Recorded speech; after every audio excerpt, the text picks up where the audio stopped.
Hey guys, welcome back to the shop. Today we're going to forge a great little Skinner / everyday carry type blade from high carbon steel. Alright, so we'll fire up the old one burner forge here for this project. Just if you don't need a giant forge for most bladesmithing projects here, go ahead and grease up the old power hammer. This one was built in 1923, I believe. So pretty neat. It's fun to be able to use a piece of American history. And it still works really well. Works great for forging blades. 50 pound here, so not the biggest hammer, but definitely serviceable for what we're doing here. Working with some 3/4 round 5200 steel, which has become my main favorite go-to steel, however you want to say that. Got one of my little apprentices in the shop with me today, teaching her some stuff about bladesmithing, and she's really enjoying it, really having a blast. So once we get that forged out, drawn out to, I want to say it's about 5/16 thick. I'm going to go ahead and cut the end off at an angle so that we can prep it to forge in the point of the blade. And I'm using a failed hatchet project to use as a cutoff here.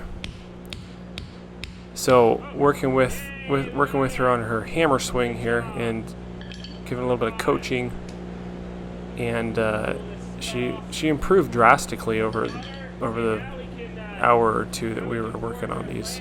So that was pretty cool to see. So notice we cut that off at an angle, and I'm going to forge that straight edge up and around for the point of the knife. This is probably the quickest and easiest way to forge a point on a knife, but it also has roots in old forging practice when it comes to, or bladesmithing practice. Back in the day, steel had a lot more impurities and inclusions, different factors that really just much lower quality steel because of the lack of processing ability.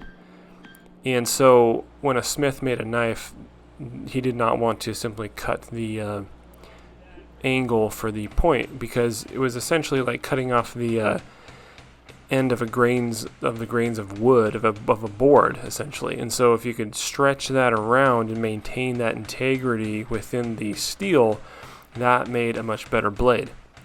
This really is not much of a consideration comparatively today, because the steel that we're able to work with is of vastly superior quality and purity, and so that's just not really a consideration. But if you want to, that's still the quickest and easiest way to forge the point of a knife blade, in my opinion. So got my little apprentice working on that hammer swing, and she's, like I say, she's vastly improved, and it was pretty fun to see that. Got some real weight behind that hammer swing, and got some work done there, so that's pretty fun. So we're forging the tang down here, tapered tang a little bit, and just shaping that for the handle.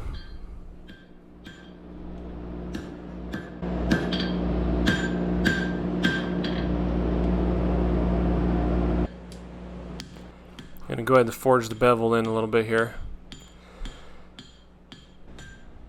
I don't really hold to the whole forge thick, grind thin thing, because that sort of defeats the purpose.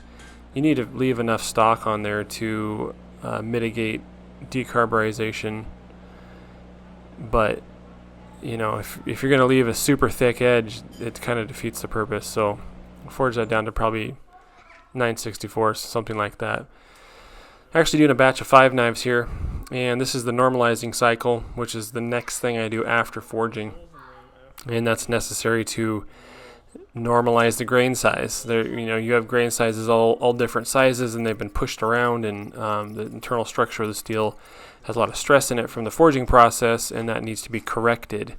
And the next thing that I'm doing on my forged blades now is a process anneal, or basically a divorced eutectoid anneal.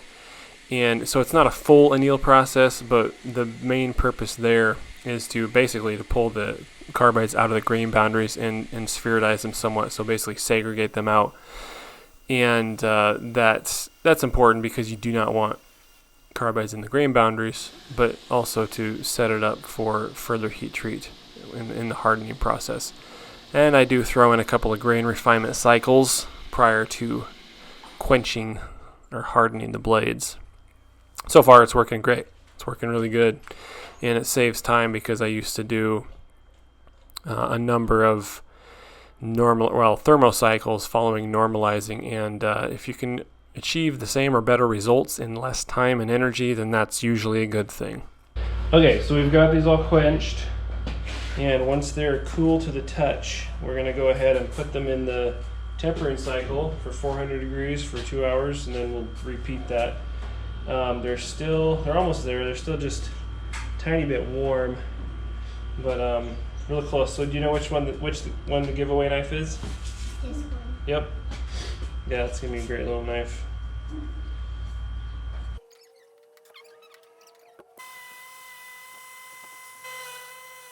Okay, do you remember how to hand sand? Yeah, I think so.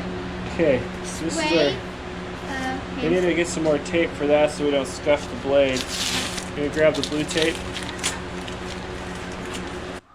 So this is my oldest daughter stepping in to help out on the project as well, and she's already dedicated and able to pay attention to detail at this young age, so it's pretty cool. You're gonna squirt a little window cleaner on there. Oh, down here. There you go. Okay. Make sure you keep it flat and sand the whole thing up and down. There you go. Then stop, except for right here. Stop at that line. You don't want to round that off too bad. There you go. Good. And then you have to skip this a little bit to get the. This just didn't move around like that. Yeah, let's see if it'll sit stable over here.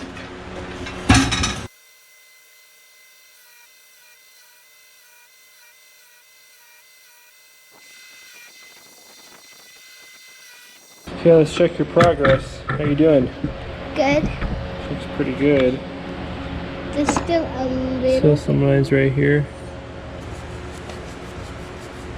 But you can keep trying to. Okay, so yeah, we have a little bit more right there. This here is called the plunge line, and it's kind of the hardest spot to hand sand. It's right up against an edge or a corner.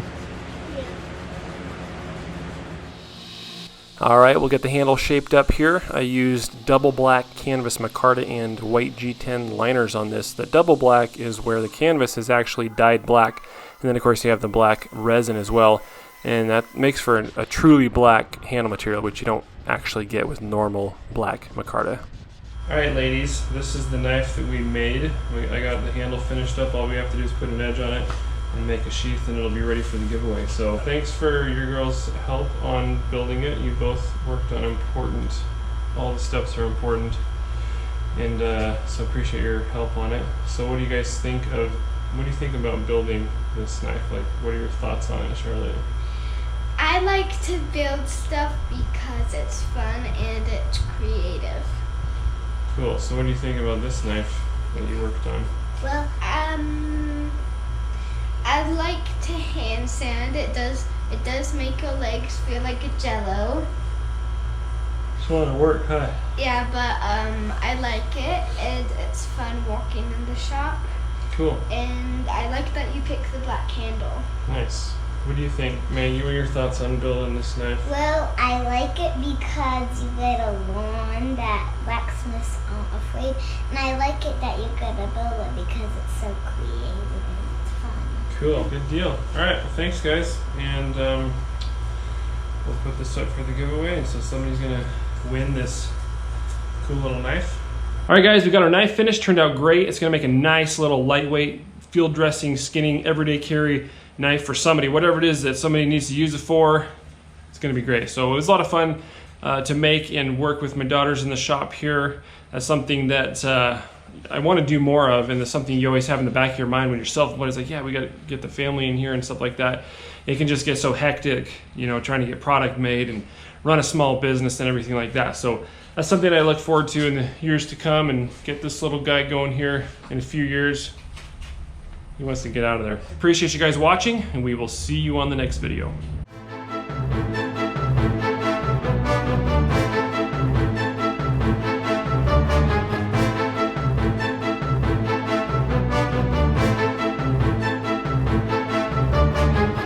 This is what me and my dad forged for the giveaway. Don't forget to subscribe, and we'll see you on the next video.